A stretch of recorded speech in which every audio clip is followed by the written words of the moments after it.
Shivakumar Deore sir यांचे आपल्या विद्यालयामध्ये मनपूर्वक मनापासून सहस्र स्वागत।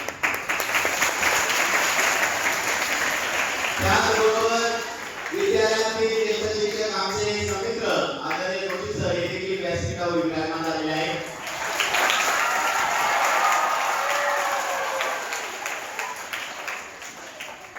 माझ्या सोबत असणारे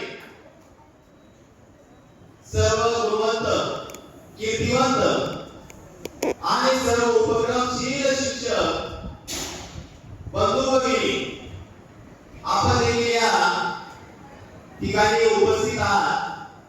तुमचं देखील मनपूर्वक असं हार्दिक स्वागत।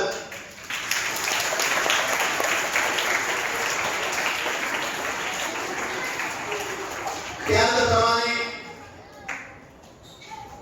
या कार्यक्रमाचं आयोजन ज्यांच्यासाठी केलेलं आहे आणि आदरणीय शिवकुमार देवरे सरांनी सांगू इच्छितो की सर, या कार्यक्रमासाठी किंवा या उपक्रमासाठी फक्त आम्ही शिक्षक वृंद निमित्त आहोत, पण सर्वस्व मेहनत आणि जे काही या चिमुकल्या हाताने जे काही बनवलेलं आहे ते आपल्या या व्यासपीठावर ठेवलेलं आहे निदर्शनास येण्यासाठी।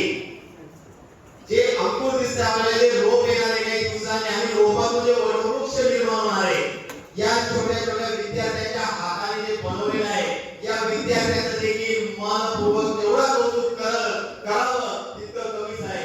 म्हणून तुमच्यासाठी सुद्धा हा मोठा आहे।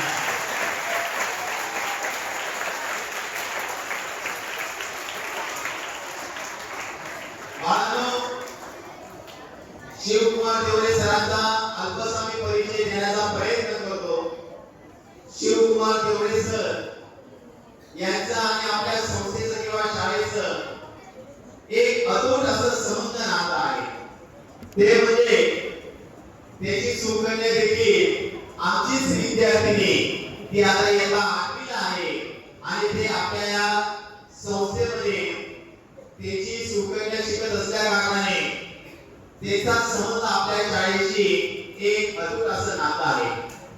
त्याचबरोबर आदरणीय देवरे सरांना अभिनयाचा खूप छंद असल्या कारणाने अभिनय क्षेत्रामध्ये आज पावे तो वेगवेगळ्या स्टेजवर त्यांनी आपला कार्यक्रम सादर करून प्रेक्षकांच्या हृदयामध्ये त्यांनी अजरामर असं एक स्थान निर्माण केलेलं आहे।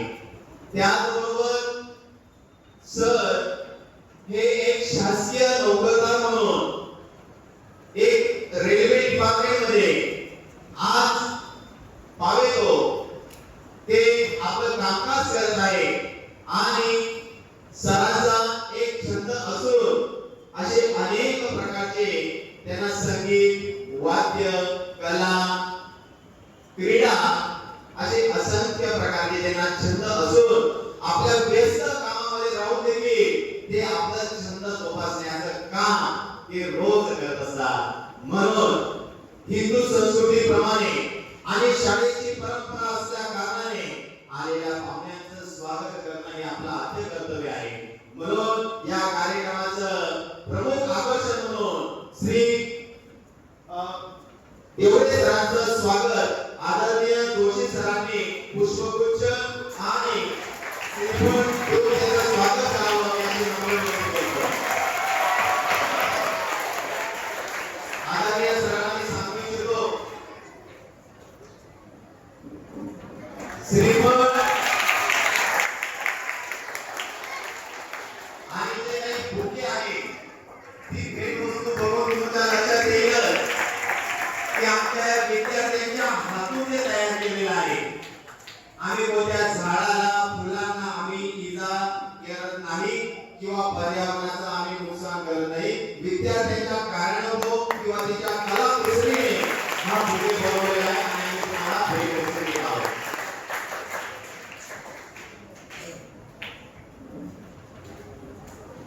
वृक्ष आहे जीवनाचा श्वास, चला करूया निसर्गाचा विकास। हातात घेऊया सीडमॉल आज, हरित भविष्यासाठी करूया नवा साज।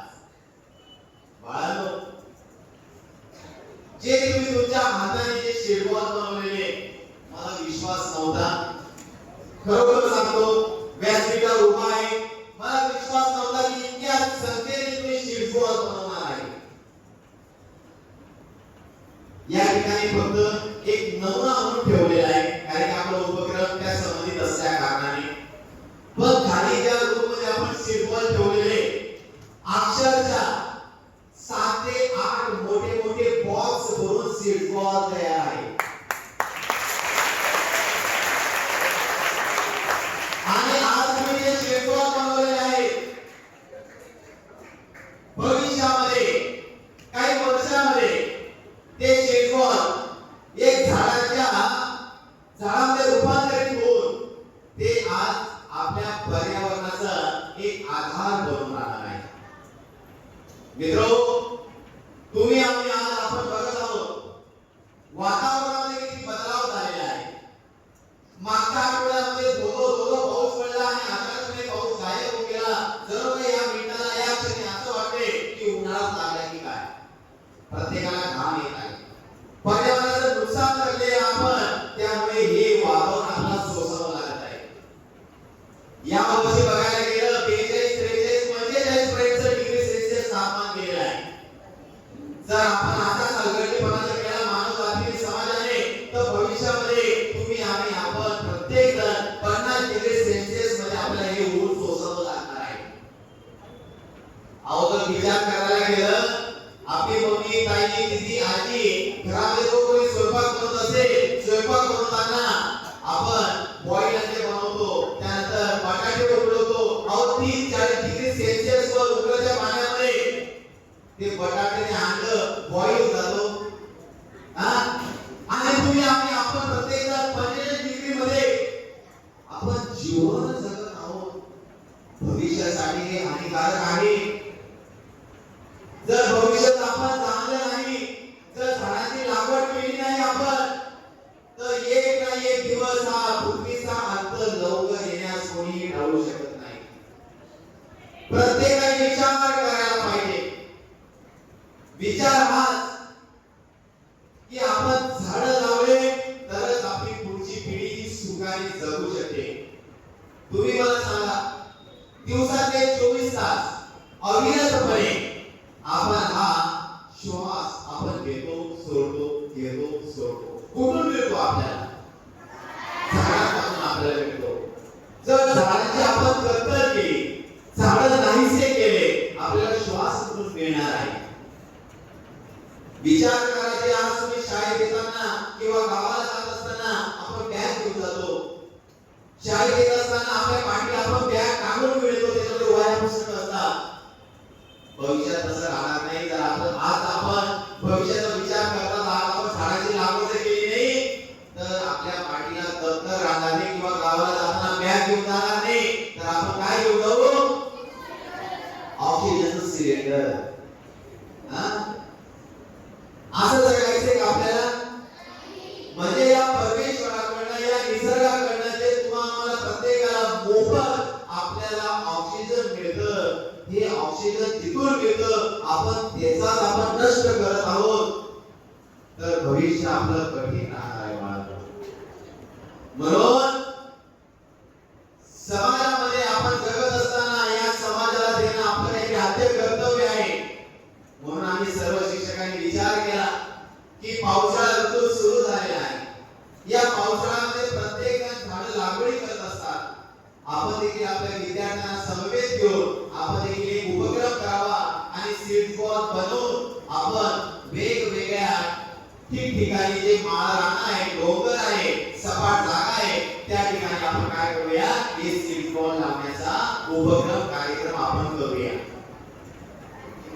बाळांनो, विचार करा, जे वृक्ष लावतात ते फक्त झाडे उगवत नाही, तर येणाऱ्या पिढ्यांसाठी जीवन हे फुलवत असतात.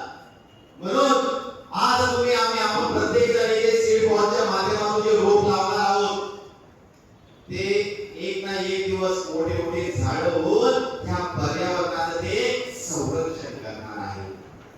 बोलण्यासाठी भरपूर काही आहे, भरपूर काही बोलू शकतो, पण एक विचार करून प्रत्येकाने आपल्या घरी आपला बर्थडे असतो, आपल्या आई वडिलांचा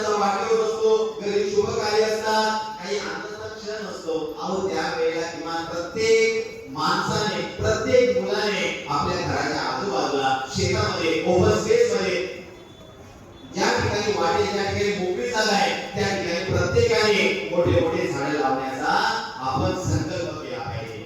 अहो एक वेळेला एखादं झाड लावून बघा. आपल्या आजी आजोबाने आपल्या शेतामध्ये एखादं झाड लावलेलं असेल जुन्या काळी आणि त्या झाडाला आज फळ आलेलं असेल. उदाहरणार्थ आंब्याचं झाड लावलं असेल आपल्या आजोबांनी त्या काळी 10-15-20 वर्षापूर्वी. ते झाड लावल्यानंतर त्याला पानं फुलं वगैरे आले आणि आज त्या झाडाकडे बघून आपण त्या झाडावरचे आंबे तोडून आज आपण चाखत आहोत. आनंद आहे का नाही? म्हणून आपण आपल्या पुढच्या पिढीसाठी काहीतरी देणं बाळगणं. म्हणून झाडं लावा, झाडं जगवा, पर्यावरणाचं संरक्षण करा. म्हणून हा जो कार्यक्रम आहे आपण या ठिकाणी आयोजित केलेला आहे. आदरणीय प्रमुख अतिथी प्रमुख पाहुणे श्री देवरे सरांना मी नम्र विनंती करतो की त्यांनी देखील आपल्या वाणीतून या ठिकाणी विद्यार्थ्यांना झाडांविषयी किंवा शिल्पांविषयी त्यांना मार्गदर्शन करावे. त्यांना नम्र विनंती करतो. जोरदार टाळ्या.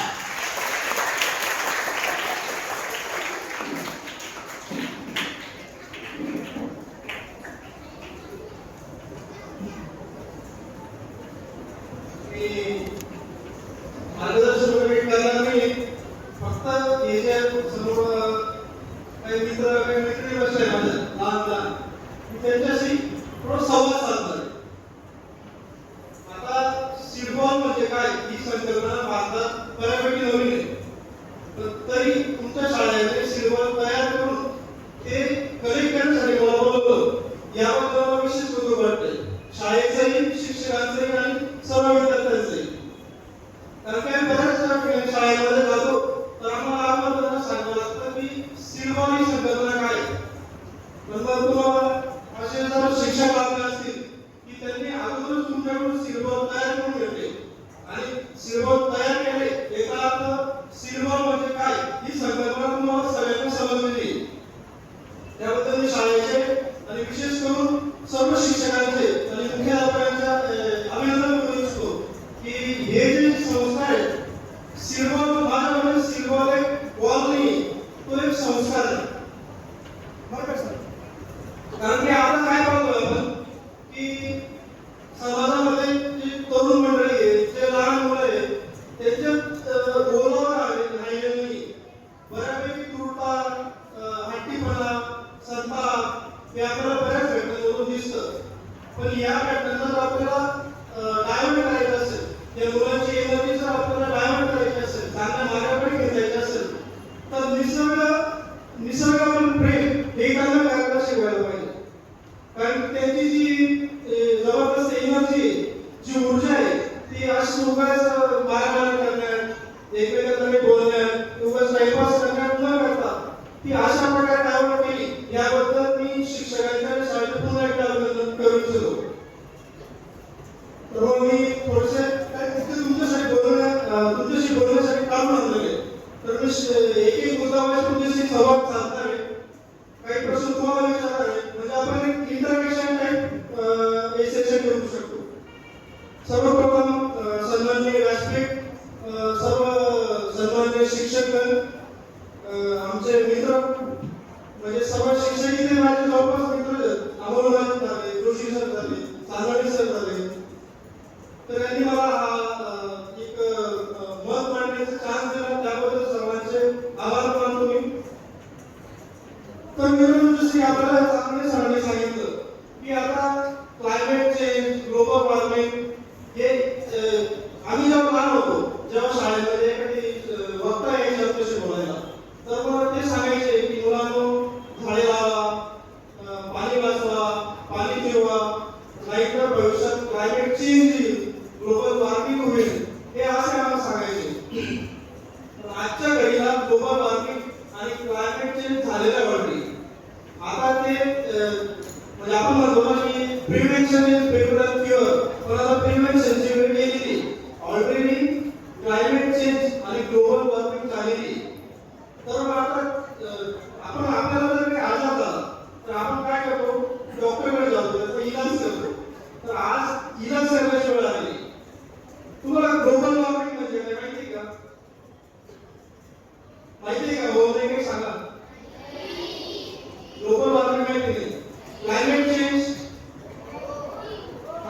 वाढले सांग वाढले. क्लायमेट चेंज म्हणजे अशी गोष्ट की आपल्या इथे जे तापमान आहे ते पहिले जे म्हणजे पर्यावरणाचे तापमान होतं हे आता बदलून गेलंय. आता आपल्या महाराष्ट्रामध्ये तापमान साधारणपणे 30 ते 35 सेल्सिअस पर्यंत ते आता 45 ते 47 सेल्सिअस पर्यंत गेलेले. त्या क्लायमेट चेंज म्हणतात. आणि आता पावसाळ्यात मध्येच कुठेतरी ऊन पडून जातं, कधी पावसाळ्यात मध्येच उन्हाळ्यात कधी मध्येच पाऊस पडायला लागतो, बेमोसमी पाऊस, अशा गोष्टी जास्त वाढतात. त्या क्लायमेट चेंज म्हणतात. वा फारच छान.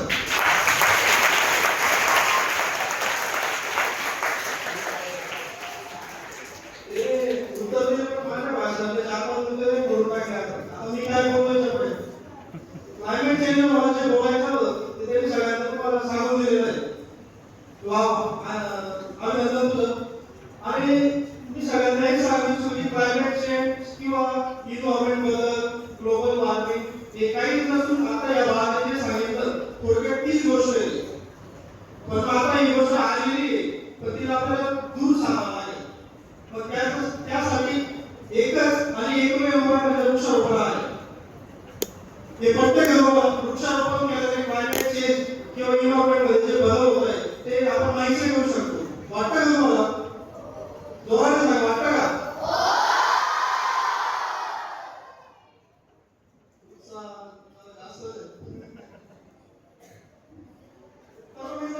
वृक्षारोपणामध्ये वेगवेगळे प्रकार येतात. तर बऱ्याचदा काय करतो आपण की रोपं घेतो, ते वेगळे लावतो. पण आपल्याला जर मोठ्या संख्येने वृक्षारोपण करायचं असेल, समजा आपल्याला तुमची एक सहल घेऊन जायची पाठवलेला की आपल्याला वृक्षारोपण करायचं आहे, तर मग आपल्याला इतके गुण दिसतात म्हणजे कधीतरी मला 700 तरी रोपं असतील. पण हे 700 रोपं घेऊन जायला म्हणजे ट्रान्सपोर्टेशन, गाडी, वेळ, खर्च याला जर आपल्याला शॉर्टकट करायचं असेल तर त्यासाठी उत्तम असा उपाय म्हणजे सीड बॉल आहे. सीड बॉल आपण एका थैलीमध्ये 700 सीड बॉल घेऊन जाऊ शकतो. एका बॉक्समध्ये 1000 सीड बॉल घेऊन जाऊ शकतो. आपण एका टू व्हीलरवर जवळपास आपण 1000 झाडांचं वृक्षारोपण म्हणजे रोपण करू शकतो. रोपांचं ते एका टू व्हीलरवर घेऊन जाऊ शकतो. म्हणजे सीड बॉल हा एक अतिशय किफायतशीर खर्च नसलेला आणि ट्रान्सपोर्टेशनसाठी रोपणासाठी अतिशय सोपा असा मार्ग आहे. त्यामुळे सीड बॉल ही संकल्पना हळूहळू पूर्ण जगभर रुजत आहे. आता तुम्ही सीड बॉल तयार केले तर सीड बॉल तयार कसे करायचे याबद्दल मी थोडे तुमच्याशी 2 शब्द संवाद साधू इच्छितो. यात आपण सीड बॉलची हिस्ट्री बघू. सीड बॉल ही आपल्याला वाटते की आता झालेली संकल्पना आहे, पण तशी नाही. इजिप्शियन संस्कृतीमध्ये म्हणजे जवळपास 5 ते 6 वर्षापूर्वी सीड बॉल ही संकल्पना होती.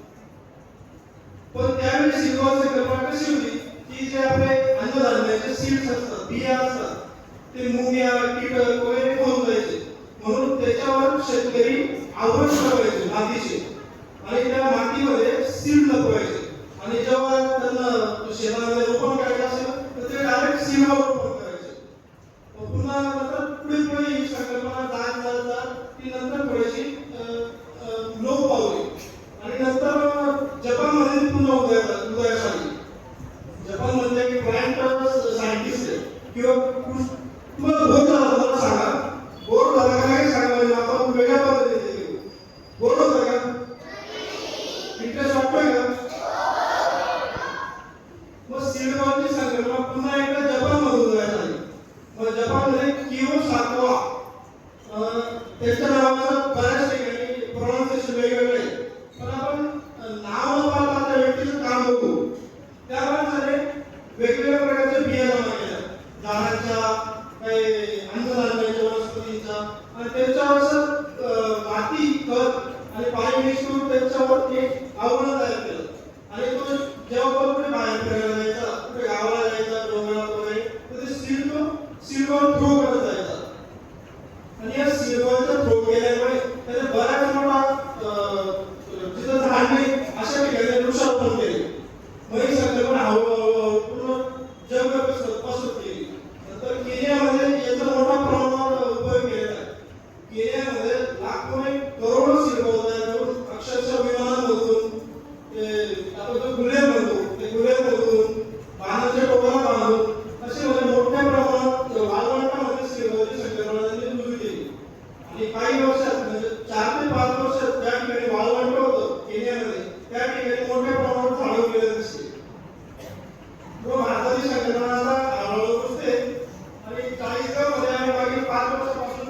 चाळीसगाव सिल्वर कॅम्पेन म्हणून एक कॅम्पेन चालू केलेले आहे. तर या वर्षापर्यंत आम्ही जवळपास 1 लाख प्लस सिल्वर तयार करून ते जंगलामध्ये घाटामध्ये जिथं लाट आरंभण्याच्या ठिकाणी लाटेरी झाडांमध्ये आम्ही 1 लाख प्लस सिल्वर फेकलेले आजपर्यंत. आणि आमचं काम हे असं चालू आहे तर आम्ही लवकरच ते लाखाच्या कोटीपर्यंत कसं घेऊन जायचं हे आमचं एम आहे. आणि तुमच्यासारख्या विद्यार्थ्यांचं जर सहाय्य लागलं तर ते कोटी काय 10 कोटी पण होऊ शकतं. तर मग आपण आता झाडांचं महत्त्व तुम्हाला सरांनी सांगितलं ते मी रिपीट काही करत नाही. आणि तुमचं आता या मुलाचं नॉलेज आता असं सर्व मुलांना त्याची कल्पना असेलच की वृक्षारोपण काय करायला पाहिजे, क्लायमेट चेंज साठी वृक्षांची काय आवश्यकता आहे. तर मी त्यानंतर ते वृक्ष मुद्दे बोलणार आहे. तर मित्रांनो तुम्ही सिल्वर तयार केले पण तुम्ही हे कसे केले? फक्त माती घेतली की अजून त्याच्यात काय ऍड केलं होतं? फक्त माती घेतली का? Very good. तर मग सिल्वर करायची जी टेक्निक त्याच्यात आपण माती घेतो, थोड्या प्रमाणात कंपोस्ट किंवा आपला शेणखत घेतो आणि पाणी घेतो. तर या तिघांचं मिश्रण करून आपण जो बॉल तयार करतो आणि त्याच्यात सीड टाकतो त्याला आपण सीड बॉल म्हणतो. पण आपण काळ्या मातीचे जर सीड बॉल केले तर त्याचा एक प्रॉब्लेम आहे की त्याला तळाला पडतं, वाळल्यानंतर तळे पडतात आणि ती सीड बाहेर दिसायला लागते. पण त्याच्यावर एक उपाय म्हणजे आपल्याकडे जर गाळाची माती असेल किंवा आपण त्याला भपटा म्हणतो जी थोडीशी रेती माती असते गाळी माती, तर ती काळ्या माती सोबत मिक्स केली तर तो सिल्वर टणक पण होतो, त्याच्यात सेंद्रिय घटक पण राहतात आणि त्याला तळेही पडत नाही. म्हणजे आपण सिल्वर ज्या उद्देशाने तयार केले सिल्वर काय करतो आपण? तुम्हाला प्रश्न पडला का की डायरेक्ट आपण सीड जंगलात फेकले म्हणजे ज्या बिया आहेत त्या डायरेक्ट जंगलात फेकलं काय आणि एवढं सिल्वर करून ते माती टाकून हे करून फेकलं काय? तो सिल्वरचा खरा उद्देश काय आहे? तर आपण समजा जंगलामध्ये बिया पेरल्या तर त्या बियांना कीटक, मुंग्या, चिमण्या, इतर पक्षी हे बऱ्याचदा खाऊन घेतात किंवा त्याचे ते कीटक जाऊन ते म्हणजे पोकळ होतात. म्हणजे सांगायचा उद्देश काय? सीड म्हणजे जे आपलं बी आहे ती मरते, तर ती मरू नये म्हणून आपण त्याच्यावर हा मातीचा आवरण देतो. म्हणजे जेणेकरून कीटक त्या बीमध्ये पोचणार नाही, चिमण्या त्या बीला खाणार नाही यासाठी आपण सिल्वर करतो. आणि सिल्वर करायचा दुसरा उद्देश असा की ज्या मातीमध्ये आपण ते बी टाकलेलं असतं जेव्हा पावसाचं पाणी त्या सिल्वर पडतं तर ऑटोमॅटिक त्याला एक इन्व्हायरमेंट तयार होतं. त्या बीला माती मिळते, त्याच्यात खत टाकलं असेल तर त्याला खत मिळतं आणि पाणी पडलं तर त्याला उगवण क्षमता त्याची वाढते. म्हणजे जमिनीवर भेटलेलं पीक आणि सिल्वर मधून टाकलेलं पीक याच्यात सक्सेस रेट हा सिल्वरचा जास्त आहे. म्हणून आपण सिल्वर करून ते थ्रो करतो. जसं की तुम्हाला सांगितलं की याचा इतिहास जपान इजिप्त पासून सुरू होऊन जपानपर्यंत गेला आहे. त्यानंतर केनियामध्ये लाखोच्या प्रमाणात सिल्वर पेटले गेले. तर आपण सिल्वर करताना जनरली एका बॉलमध्ये एक पी टाकले असेल बरोबर ना?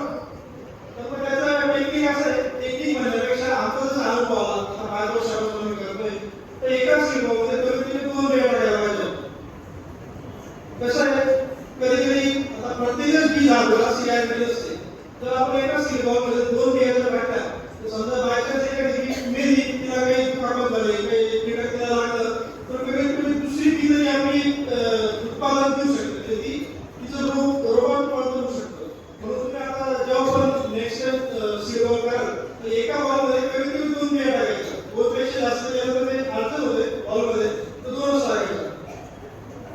आणि आपण मातीची जसं मी सांगितलं की मातीची निवड करताना आपण काळी माती, गाळाची माती किंवा भगुडा बारीक माती आणि सेंद्रिय कंपोस्ट खत नसेल तर थोडंसं आपण शेणखत टाकलं किंवा शेण जरी मिक्स केलं तर बॉल तयार करण्याच्या मातीमध्ये आम्ही जंगलात डायरेक्ट शेण मिक्स करून बॉल तयार केलेले. कारण की शेणखत सोडा ते आणा कधी विकत मिळतं तर तसं न करता आपण डायरेक्ट शेण आपल्याला बऱ्याच ठिकाणी फ्रीमध्ये मिळतं. ते शेण त्या मातीमध्ये मिक्स करून आपण तो डो तयार होतो, जो मातीचा गोळा तयार होतो त्याच्यातून सिल्वर तयार करायचे. पुढचा मुद्दा असा की हे कुठे टाकायचे? आता सिल्वर समजा आपण आपल्या शाळेसमोर आले तिथं माती असेल तिथं सिल्वर रोप बाहेर जरी आलं तरी तिथं जगेल का नाही जगणार कारण की आपण येणारे जाणारे येतात बऱ्याचदा जनावर फिरतात बकऱ्या फिरतात तर सिल्वर जो आपला उद्देश आहे की सिल्व होतो हे वृक्ष तयार करायला पाहिजे फक्त फेकणं हा आपला उद्देश नाही की फक्त फेकण्यासाठी फोटो काढणे सिल्वरचा फोटो काढणे आणि झालं हे आपल्याला करायचं नाही हे बरेच लोक करतात पण त्याचा काही फायदा नाही आपल्याला मुळात सिल्वर संकल्पना समजून ती आपल्या मनात उतरून आणि जमिनीतून तिचा वृक्षारोपण करायचा आपला उद्देश आहे तर सिल्वर फेकायचे नाही समजा आपल्याला प्रवास करायचा बरेच तुमच्याकडे आपण करत असते तू सोबत राहायचे जत्रामध्ये 8-20 सिल्वर तिथं आपल्याला माळाला वाटतं किंवा शेताचा परिसर वाटतो शेतामध्ये फेकायचं नाही शेताचं फेकायचं शेतमाला तुमच्याकडे गाडी घेऊन तर शेताच्या बाजूला आपली जी चाली म्हणतो आपण जी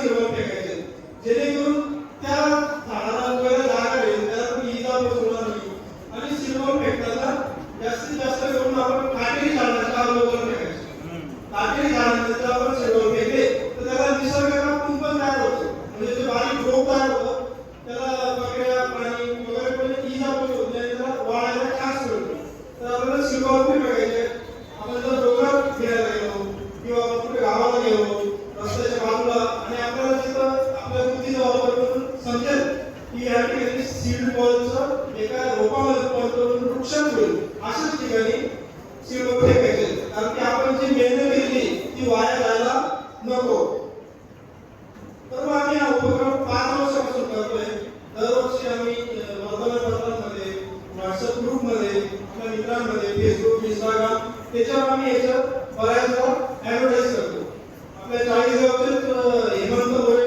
सर आहेत आश्रमशाळा शिक्षक आहेत त्यांनी संकल्पना 40 गावमध्ये आणली त्यांनी त्यांच्या सारख्या समोरील लोकांना जमा केलं आणि असा आमचा 20-25 लोकांचा ग्रुप आहे तर दरवर्षी आम्ही सिल्वर तयार करून ते रोपणासाठी काम असतो तर मग या सिल्वरसाठी आम्हाला 1000 रुपये दरवर्षी लागतात मग त्यासाठी आम्हाला तुमच्यासारखी चांगला लोक मदत करतात त्यांचे पालक मदत करतात आम्ही जे वर्तमानपत्रांमध्ये व्हॉट्सअपमध्ये जे ॲड करतो तर त्या ॲडला बऱ्यापैकी रिस्पॉन्स मिळतो आणि अक्षरशः आमच्या भरपूर बिया येतात त्याच्यात लिंबाच्या बिया सुबाबूच्या बिया चिंचेच्या बिया आंब्याच्या कोया म्हणजे अशा भरपूर बिया म्हणजे आम्ही अक्षरशः लोकांना सांगतो की आता आमचा साठा झालेला आहे इतके बिया येतात म्हणजे प्रत्येकाला निसर्गासाठी काहीतरी करण्याची इच्छा आहे पण त्याला कधी मार्गदर्शन करायची इच्छा आहे जसं की आता तुम्हाला तुमच्या सरांनी सिल्वर संकल्पना सांगितली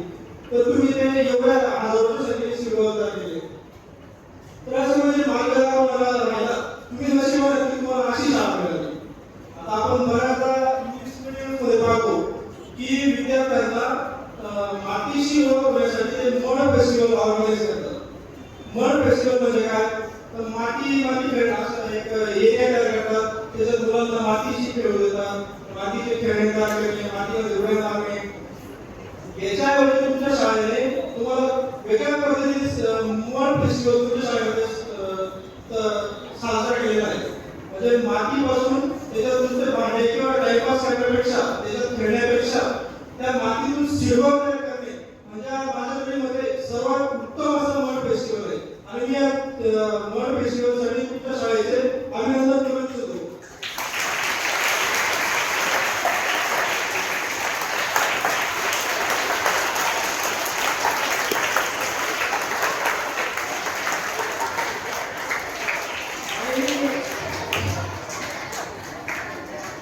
या सिल्वर कॅम्पेनमध्ये किंवा निसर्ग प्रेमाच्या कॅम्पेनमधून आम्हाला एक अशी संकल्पना लक्षात आली की जो मनुष्य किंवा जो मुलगा जो मुलगी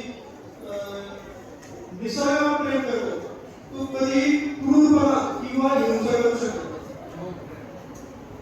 जेव्हा आपण एका बी पासून आपल्याला एक झाड तयार करायचे असते म्हणजे आपण एका बी पासून आपल्या डोक्यात काय त्या बी पासून एक झाड तयार होईल म्हणजे ही संकल्पना ज्या डोक्यावर आली ते डोकं कधी विधायक कार्य करणार नाही, ते डोकं कधी हिंसा करणार नाही. जो माणूस निसर्गावर प्रेम करतो तो ऑटोमॅटिक आपल्या समाजावर प्रेम करतो, आपल्या आजूबाजूच्या लोकांवर प्रेम करतो.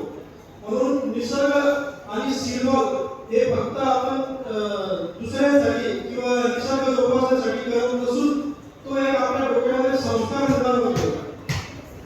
सर काय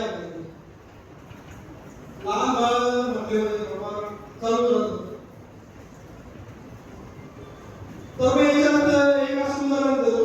आता मी सिल्वर करतो, मग घरी तो विषय चालू असतो की आज सिल्वर करायला जायचंय, आज सिल्वर कॅम्पसाठी आपल्याला रोपण करायला सिल्वर फेकायला जायचंय. तर ऑटोमॅटिक आपले जे मित्रमंडळी राहतात, आपली जी फॅमिली राहते, आपले जे मुलं राहतात, तो त्याच्या डोक्यात न सांगता हा संस्कार उतरत जातो.